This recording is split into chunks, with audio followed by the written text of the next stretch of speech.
Olha, Lindinho, eu fiquei sabendo aí do rapaz que passou na cidade e falou umas coisas, rapaz, falou mal dos urubu, falou que eles tinham nome. Porra, mas meus pombos têm nome.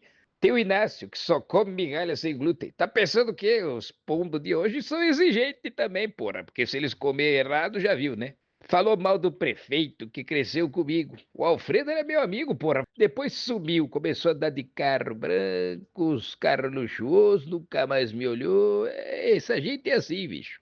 Mas só não pode falar mal da praça. Ele falou mal da praça e eu não gostei. A praça é bonita, batuta, todo ano eles reformam, colocam uma faixinha bonita nela de agradecimento com a foto do prefeito, o vereador e qualquer outra merda dessas aí, entendeu? Todo ano é a mesma merda. Se não fosse a praça, a gente não tinha Wi-Fi, porra. Como que eu ia fazer vídeo aqui pra vocês, hein? Não tem saneamento, mas a praça é bonitinha. Mas vamos lá, vamos assistir aí o rapaz que ele passou causando alvoroço aqui na cidade, que olha, foi um beleléu, viu? O pré-candidato Renan Santos te escuta aqui.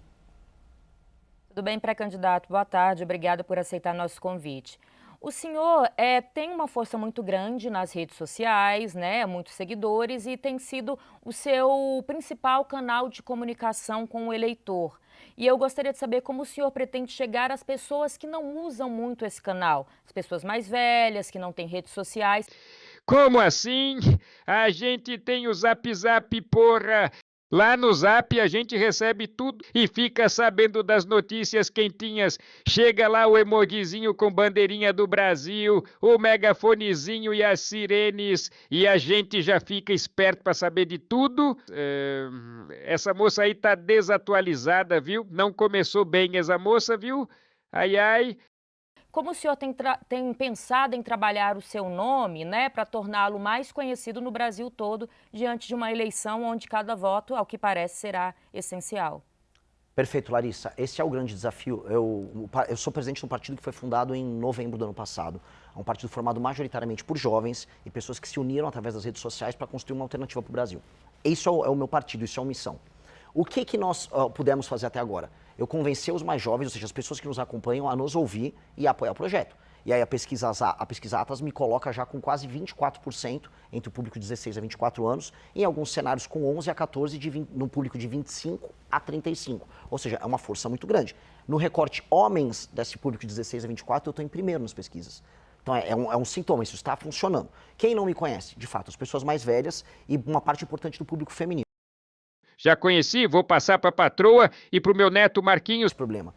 É um trabalho extenuante de rodar o Brasil de carro e passar em todas as cidades que eu puder e em todas as rádios ser sabatinado igual eu estou fazendo aqui na CNN. Então, quando eu vou numa rádio no interior do Maranhão, no interior do Ceará, no interior de Santa Catarina, eu topo ouvir todas as perguntas, sou muito claro, sou muito aberto, sou muito honesto e apresento minhas propostas. É o que acontece. Naquela comunidade, pessoas mais velhas têm o primeiro contato comigo e aí elas vão me seguir nas redes sociais e a gente começa esse ciclo. Precisa passar lá na praça. Tem o seu Júlio, o seu Firmino, tem o Custódio. Tá toda a patota da jogatina lá.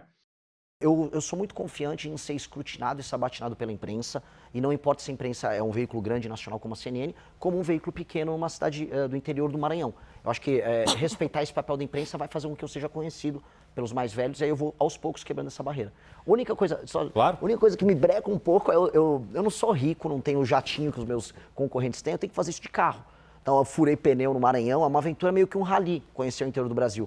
E aí eu não tenho a mesma velocidade, eu poderia estar alcançando isso se eu tivesse dinheiro há 1, 2 meses atrás, os números que eu bati na Atlas, né? Não sei se o senhor já fez essa contabilidade. Quantos estados já deu para visitar por essa logística? Uns 8, 9. Mas quando eu visito, visitar, por exemplo, Santa Catarina, o Flávio Bolsonaro vai visitar só Florianópolis. Eu rodei de Chapecó a Tubarão e foi só metade de Santa Catarina, eu fiz tudo de carro. Então, Maranhão fiz ele inteiro, né? O estado todo de carro, eu gasto uma semana inteira visitando o estado. A questão da Larissa e a sua resposta me chama atenção, ou me faz aqui colocar uma outra questão que eu queria ouvi-lo. Como o senhor disse, o Missão é o partido mais novo, mais jovem fundado do Brasil, embora o MBL tenha uma trajetória já de mais de uma década, né? O momento em que o MBL surgiu e se tornou nacionalmente conhecido foi ali no processo de impeachment da então presidente Dilma Rousseff. Tiveram um papel crucial, inclusive com articulação, na época, com o então presidente da Câmara, Eduardo Cunha, que era quem tinha que assinar a abertura do processo, etc. A fundação do partido, ela era essencial para ter uma candidatura como a sua? Ou queria entender o que são as semelhanças e diferenças da atuação do MBL com Missão. É claro que a questão ideológica, né, isso é igual. Mas o que muda numa atuação de um movimento social, de redes sociais, como o senhor já explicou, e passa a ser no CNPJ partido? Tem uma série de outras questões, obrigações, deveres.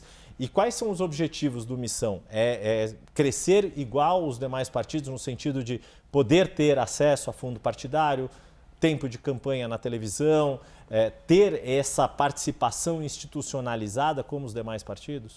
Yuri, eu vou responder usando o exemplo disso aqui que está na nossa mão celular. O público da CNN é um público qualificado, tá? Então há muitos empresários que vão entender. A Apple, que é o exemplo que eu coloquei aqui, ela sempre trabalhou a ideia de fazer o software e o hardware. Então, elas fazem o sistema operacional do computador e dos celulares e o celular em si. E quando você coloca o sistema operacional junto com a máquina, o funcionamento é melhor, há uma elegância de design, tudo é melhor para a experiência do usuário. Do ponto de vista político, eu tenho que juntar as ideias, então eu criei a segunda maior revista de política e cultura do Brasil, que é a Valete, um aplicativo, uma rede social própria para criar novas ideias. Nós criamos o Movimento Brasil Livre, onde a gente experimenta essas ideias através do ativismo, e o Partido Político Missão, em que nós institucionalizamos essa ação política.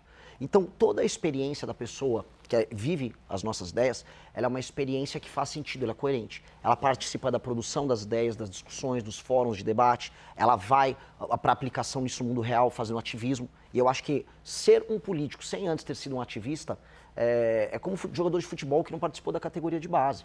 Você tem que aprender a protestar na sua cidade, pressionar um vereador no teu município. Se você não fez isso, você vai ser um político incompleto. Então, e ao mesmo tempo, você nunca vai ser apenas um ativista se você quiser mudar o Brasil. Você tem que entrar no jogo político, participar das eleições, vencer eleições, participar de debates. Então, agora nós temos condições de fazer isso. E havia uma demanda, tanto que a própria pesquisa Atlas demonstrou que o Partido Missão, com apenas 5 meses de vida, já era o 4º partido favorito dos brasileiros. Então, havia uma demanda reprimida por um projeto desses. Então, nós estamos entregando um projeto que é completo e, nesse sentido, o futuro para a gente será muito diferente do futuro da maior parte dos partidos brasileiros. Por que eu falo entre aspas? Porque eles não são partidos, são legendas. Se o Kassab vem aqui participar de um debate, uma discussão com você, Yuri, ele vai falar sobre como ele pode ou não apoiar o governo Lula, ou pode não apoiar o governo Tarcísio, ou seja, o Kassab não tem um partido. Ele tem uma legenda que ele troca favores com os outros. Nós temos um partido, e isso é diferente. E aí eu respeito ainda quem é partido. Eu posso discordar essencialmente do PSOL. Mas é um partido, eles têm ideias e defendem as ideias deles. E aí eu quero participar do debate público enfrentando eles. Quem mais são partidos na sua avaliação? O PT é um partido.